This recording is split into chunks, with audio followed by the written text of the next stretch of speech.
안녕하십니까. 구티비 뉴스입니다. 오늘의 주요 뉴스입니다. 한기총 이영훈 대표 회장이 WEA 세계 지도자 대회에 교단들의 참여를 독려했습니다. 군 동성애 관련 헌법재판소의 판결을 앞두고 이목이 집중되고 있습니다.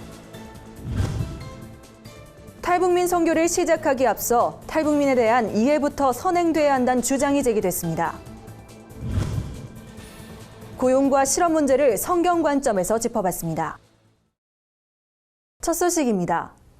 WEA 세계 지도자 대회가 보름 앞으로 다가온 가운데 한기총 이영훈 대표 회장이 한국교회 협력을 당부했습니다. WEA를 둘러싼 근거 없는 루머에 대해선 안타까움을 드러냈습니다. 유남희 기자입니다. 전 세계 복음주의 교회 대표들이 오는 29일 한국을 방문합니다. 일주일간 열리는 WEA 세계 지도자 대회는 각국 대표들이 전 세계 이슈를 논의하는 장으로 마련됩니다. 한기총 이영훈 대표 회장은 대회를 앞두고 16개 국내 교단장들이 모인 자리에서 적극적인 협력을 당부했습니다. 한국 교계가 한 마음으로 세계적인 행사를 치르고 가는데 잘 행사를 치르고 갈 수 있도록 우리 이 모든 행사를 후원하고 또 격려하는 그런 분위기가 되었으면 하는 마음입니다. 대회는 전 세계 교회 대표들이 모이는 만큼 한국 교회를 알리고 한국 사회 문제를 함께 논의하는 계기가 될 것으로 기대를 모읍니다. 세계 교회 가운데 한국 교회 위상 또 한국의 현실, 지금 남북이 대치되고 있는 이러한 문제, 또 북핵 미사일, 또 지금 개성공단 폐쇄로 인해서 다가온 여러 가지 위기 대치 상황을 세계 교회 대표들이 와서 보고 세계 교회 가운데 어떻게 우리 한국 교회를 위해서 기도하고 협력할 것인가. 이 대표 회장은 일각에서 WEA 관련 근거 없는 루머와 오해가 나오고 있는 데 대해 안타까움을 드러냈습니다. 조금 안타까운 것은 국제대회가 열릴 때 우리 한국 교회가 하나가 되지 못하고 여러 가지 다른 의견들이 나온 부분에 대해서 좀 안타까운 생각을 합니다. 한국에서 개최되는 세계적 행사인 만큼 한국 교회 전체 연합과 협력이 요구되고 있습니다. 구티비 뉴스 윤함입니다. 헌법재판소가 군대 내 동성애 처벌 조항에 대한 위헌 여부를 심사 중인 것으로 알려졌는데요. 일부 교계와 시민단체는 즉각 반발하고 나섰습니다. 이 문제를 논의하기 위해 모인 현장에 정원희 기자가 다녀왔습니다. 현재 헌법재판소는 군형법 92조 6의 위헌 심판 청구에 대한 심사를 진행 중입니다. 해당 조항은 학문 성교나 그 밖의 추행을 한 자를 처벌한다는 내용을 담고 있습니다. 이용희 교수는 이날 군대 내 성추행, 성폭력의 실태와 심각성을 지적했습니다. 그는 조사 결과 육군 사병 7명 중 1명이 성폭력 또는 성추행을 당했다고 응답했다며 이는 군 전체로 봤을 때 매년 6만 명에 가까운 피해자가 발생하는 것이라고 전했습니다. 육군 중령 출신의 김영길 목사는 지휘관 시절 군 동성애 문제의 심각성을 깨달았다면서도 내부에서 해결하기엔 한계가 많았다고 주장했습니다. 그는 만약 이번 헌재의 결정이 위헌으로 나올 경우 기회적 동성애자가 증가하고 군에 대한 불신 이미지가 확산될 것을 우려했습니다. 전후에요? 없습니다. 군대 군기 사기 다 사라집니다. 내 동생, 내 자녀들 소수의 행복 때문에요. 소수의 인권 때문에 대다수의 불행은 시작됩니다. 김 목사는 이어 최근 일부 동성애자들이 동반 입대 제도를 악용하고 있음이 드러났다며 이번 헌재의 결정뿐만 아니라 군 내부적으로도 동성애 실상에 대한 홍보와 대비가 시급하다고 강조했습니다.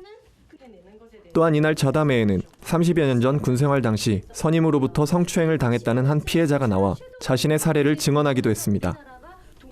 그는 군대 내에만 존재하는 특수 신분 관계를 고려했을 때 군형법 92조의 6은 또 다른 피해자를 막기 위한 최소한의 안전장치라고 말했습니다. 그 당시에 왜 이것을 적극적으로 말리지 못했느냐 이제 그렇게 얘기를 하시는데 계급 사회이기 때문에 이것을 어떻게 할 수가 없는 그런 상황이었습니다.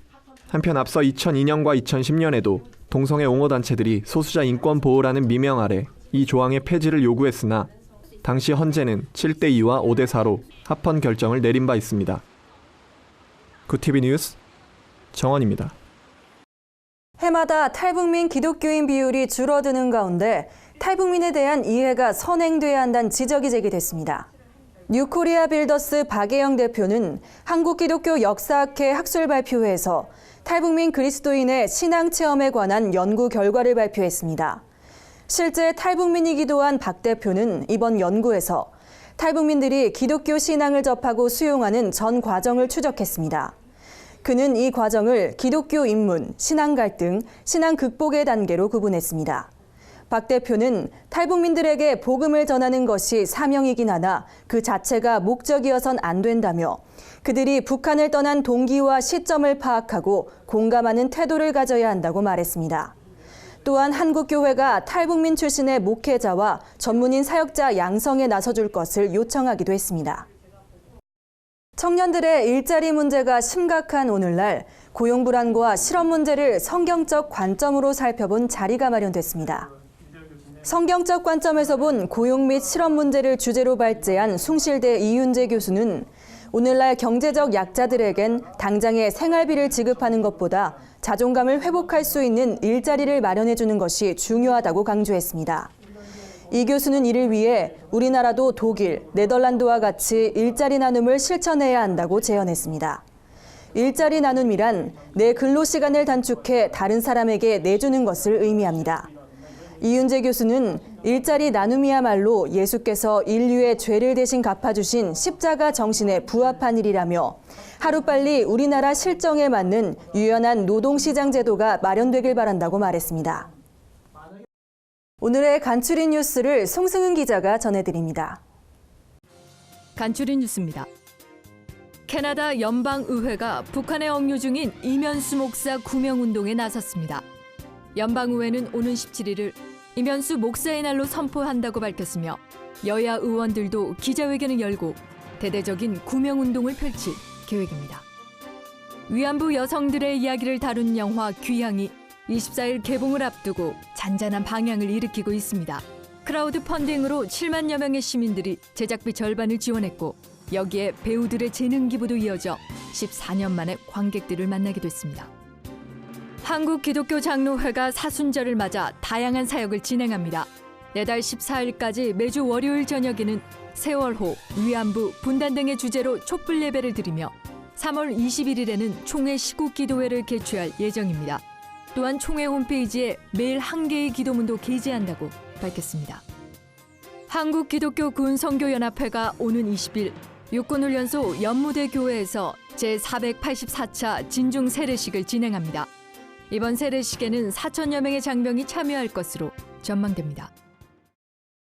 고티비 뉴스는 인터넷 신문 뉴스 미션을 통해서도 보실 수 있습니다. 이상으로 뉴스를 마칩니다. 시청해주셔서 감사합니다.